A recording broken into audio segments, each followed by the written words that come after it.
নমস্কার। বাবা মা অসুস্থ হয়ে যাচ্ছে, বৃদ্ধ বয়সে সবাই অসুস্থ হবে, কিন্তু বাবা মা অসুস্থর সঙ্গে সঙ্গে যারা বাবা মাকে মুক্তির পথ দেখাতে চান, প্রত্যেক দিন সেই শয্যাশায়ী অবস্থায় অনেক বাবা মা রয়েছে, কিন্তু তাদের ঘরটাকে সবসময় পরিষ্কার রাখবেন এবং তার সাথে প্রত্যেক দিন সেই ঘরে হরিনাম বা মহামৃত্যুঞ্জয় মন্ত্র যাতে চলে সেই রকম ক্যাসেট বসিয়ে দেবেন।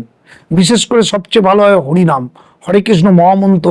সেই নেগেটিভ বাবা মার মৃত্যুর সময় যখন চলে আসছে, তার সেই নেগেটিভ দোষগুলোকে আস্তে আস্তে কাটাবে এবং প্রত্যেক মুহূর্ত সে যখন তার ঘরের মধ্যে শয্যাশায়ী বা অসুস্থতার সময় চুপ করে বসে আছে, প্রত্যেক দিন যখন হরিনাম শুনছে এবং প্রত্যেক দিন যখন মহামৃত্যুঞ্জয় মন্ত্র শুনছে, তখন সে পুনর্জন্ম তার ভালো হবে। এবং জপ করতে দিন, জপমালা ধরিয়ে দিন যখন তারা শয্যার সময় বা অসুস্থতার সময়।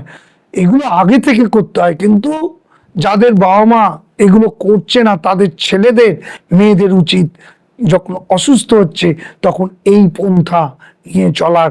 আর ঘরটাকে পরিষ্কার পরিচ্ছন্ন রাখুন, দেখবেন তারা মুক্তির দিকে এগিয়ে যাবে, ভগবান লাভ হবে। নমস্কার।